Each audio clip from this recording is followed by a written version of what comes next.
अभी अभी एक बड़ी खबर लाल सागर से आ रही है। लाल सागर में एक बार फिर अमेरिका के एक तेल के टैंकर पर मिसाइल अटैक हुआ है। जहाज में आग लगने की खबर सामने आ रही है। दरअसल यमन के अदन के तट से 90 मील दूर अमेरिका के झंडे वाला एक तेल का टैंकर जा रहा था, जिस पर सीधा मिसाइल अटैक हुआ है। अदन के तट से सीधा मिसाइल अटैक इस जहाज पर हुआ है, जिसके बाद जहाज में आग लग गई है और यह हमला यमन के अदन तट से हूतीस के जरिए किया गया है।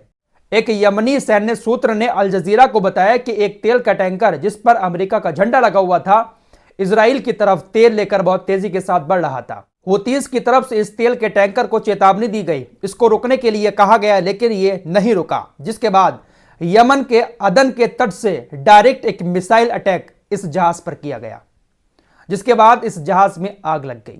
शुरुआती रिपोर्ट में ऐसी खबरें सामने आ रही कि जहाज को बहुत बड़ा नुकसान हुआ है। शुरुआती रिपोर्ट में सूत्रों के हवाले से यह खबर आ रही है कि यमन ने कल रात हुए हमलों का यह बदला लिया है। कल शाम जो ब्रिटेन और अमेरिका की सेना ने 3 जगहों पर यमन में बमबारी की थी, उसका बदला यमन ने यह मिसाइल अटैक करके लिया है। रिपोर्ट्स में यह बात साफ लिखी गई है कि इस जहाज पर इजराइल का झंडा नहीं लगा था, अमेरिका का झंडा लगा था। लेकिन हूतीस कह चुके हैं कि चाहे अमेरिका का झंडा हो, चाहे ब्रिटेन, चाहे इजराइल, अब तीनों के जहाज हम नहीं छोड़ेंगे। फिलहाल हूतीस के हमलों का डर अब कतर को भी सताने लगा है। कतर भी अमेरिका के साथ खुलकर इस जंग में है। हूतीस कह चुके हैं कि हमारे निशाने पर कतर, यूएई और सऊदी अरब भी हैं, क्योंकि इन्होंने अमेरिका और ब्रिटेन का साथ दिया है, जिसके चलते हुए कतर ने अपनी नेचुरल गैस का शिपमेंट लाल सागर में रोक दिया है। कतर से 5 एलएनजी जहाजों का संचालन बंद हो गया है और ये पांचों जहाज जो है वो ज्यादातर यूरोप के अंदर जाते थे। कतर से नेचुरल गैस लेकर यूरोप के अंदर जाते थे। इन 5 जहाजों के बंद होने से यूरोप के अंदर भी हालात खराब हो सकते हैं। 2023 में पश्चिमी यूरोप ने लगभग 13% नेचुरल गैस कतर से ही ली थी। अमेरिका के बाद कतर दूसरा नेचुरल गैस शिपमेंट करने वाला देश बन गया है। लेकिन यह बड़ी खबर आ रही है कि कतर ने हूतीस के डर से अपने 5 जहाजों की शिपमेंट बंद कर दी है। यूरोप के अंदर हलचल मच जाएगी और जब यूरोप में हलचल मचेगी तो यूरोप सीधा यमन को दोषी ठहराएगा। यूरोप इजराइल से नहीं कहेगा कि आप गाजा में युद्ध बंद कर दो। फिलहाल साउथ अफ्रीका ब्रिटेन और अमेरिका को भी इंटरनेशनल कोर्ट ऑफ जस्टिस में ले जाना चाहता है। साउथ अफ्रीका का कहना है कि गाजा के नरसंहार में ब्रिटेन और अमेरिका की इजराइल के साथ मिली भगत है, इसलिए अमेरिका और ब्रिटेन को भी इंटरनेशनल कोर्ट का सामना करना पड़ेगा। साउथ अफ्रीका के वकीलों का कहना है कि अमेरिका ने जो अपराध किए हैं, उन अपराध के लिए उनको जवाबदेह ठहराना जरूरी है, इसलिए अमेरिका और ब्रिटेन को भी इंटरनेशनल कोर्ट का सामना करना पड़ेगा। लेकिन भाई काफी सारे एक्सपर्ट ये बात भी कर रहे हैं कि इंटरनेशनल कोर्ट ऑफ जस्टिस जो है वो पूरा यूरोपीय यूनियन का गुलाम है, अमेरिका का गुलाम है। सब लोग उन्हीं के कहने पर चलते हैं, तो शायद मुझे उम्मीद नहीं है कि गाजा के हक में कोई फैसला इंटरनेशनल कोर्ट सुनाए। फिलहाल कई सारे लोग एक बात जानना चाहते थे कि साउथ अफ्रीका आखिर फिलिस्तीन के लिए इतना सब कुछ क्यों कर रहा है। साउथ अफ्रीका का फिलिस्तीन से क्या रिश्ता है? बहुत जल्दी से कम शब्दों में और आसान भाषा में आपको इस रिश्ते के बारे में बताना चाहता हूं। दरअसल इस रिश्ते का इतिहास काफी पुराना है। नेल्सन मंडेला, इनके बारे में आप लोगों को मैं बता चुका हूं। ये एक काले रंग के व्यक्ति थे जो साउथ अफ्रीका के अंदर संघर्ष कर रहे थे रंग भेद को लेकर।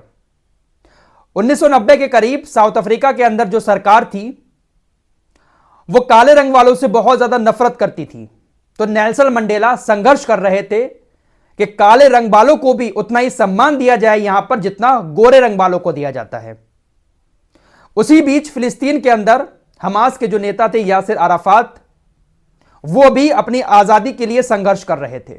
इन दोनों नेताओं की उस वक्त दुनिया में काफी चर्चाएं थीं और दोनों नेता एक दूसरे से काफी मोहब्बत भी करने लगे थे। साउथ अफ्रीका के नेल्सन मंडेला फिलिस्तीन के यासिर अराफात के संघर्ष को उसी तरह से मानते थे जिस तरह से वो अपना संघर्ष साउथ अफ्रीका के अंदर कर रहे थे। इसलिए दोनों के बीच काफी मोहब्बत पैदा हो गई।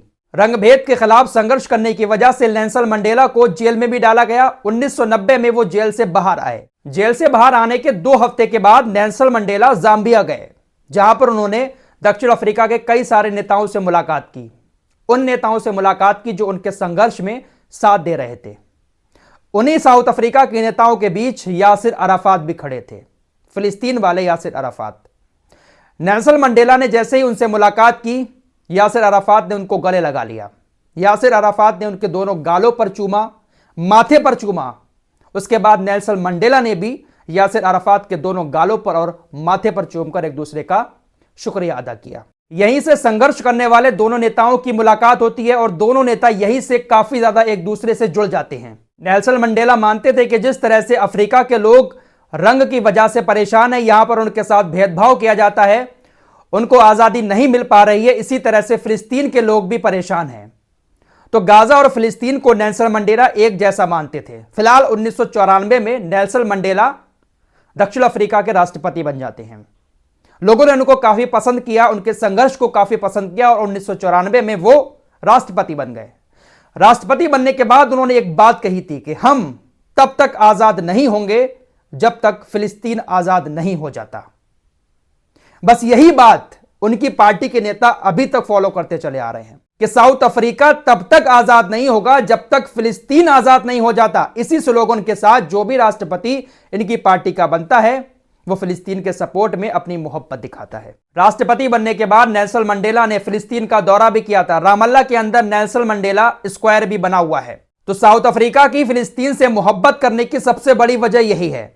इजराइल से नफरत करने की साउथ अफ्रीका की सबसे बड़ी वजह यह है कि जिस वक्त 1990 के करीब नेल्सन मंडेला यह संघर्ष कर रहे थे साउथ अफ्रीका के अंदर, तो उस वक्त इजराइल की सरकार ने साउथ अफ्रीका की उस गोरी सरकार को बहुत सारे हथियार मुहैया कराए थे और साउथ अफ्रीका की उस वक्त की सरकार ने उन हथियारों का इस्तेमाल नेल्सन मंडेला के साथ जो लोग संघर्ष कर रहे थे काले रंग वालों के ऊपर किया था। इसलिए नेल्सन मंडेला की पार्टी जो काले रंग वाली है वो इजराइल से नफरत करती है। इस वक्त जो साउथ अफ्रीका के राष्ट्रपति हैं वो नेल्सन मंडेला की ही पार्टी के हैं। तो साउथ अफ्रीका की फिलिस्तीन से मोहब्बत और इजराइल से नफरत की ये दोनों बड़ी वजहें हैं। नेल्सन मंडेला का इसमें अहम रोल है।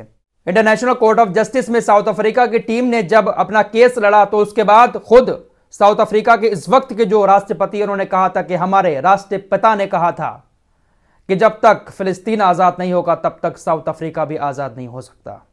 मुझे आज गर्व है कि हमारे वकीलों ने फिलिस्तीन को लेकर इंटरनेशनल कोर्ट ऑफ जस्टिस में लड़ाई लड़ी है। तो ये एक गहरा रिश्ता है साउथ अफ्रीका और फिलिस्तीन का। नेल्सन मंडेला और यासिर अराफात इसके मुख्य किरदार हैं। फिलहाल अब देखते हैं कि साउथ अफ्रीका किस तरह से कुछ और बातें इंटरनेशनल कोर्ट ऑफ जस्टिस में अमेरिका और ब्रिटेन के खिलाफ पेश करता है। साउथ अफ्रीका की तरफ से कह दिया गया है कि हम इन दोनों को भी कोर्ट में जवाब देने के लिए तलब करेंगे, लेकिन फिर वही बात आती है कि इंटरनेशनल कोर्ट ऑफ जस्टिस क्या किसी भी तरह का जवाब अमेरिका से ले सकता है। उम्मीद करता हूं जो चीजें मैंने आपको बताई हैं ठीक से समझ में आई होंगी। मिलते हैं एक और नई वीडियो के साथ, तब तक के लिए अपना ख्याल रखिए।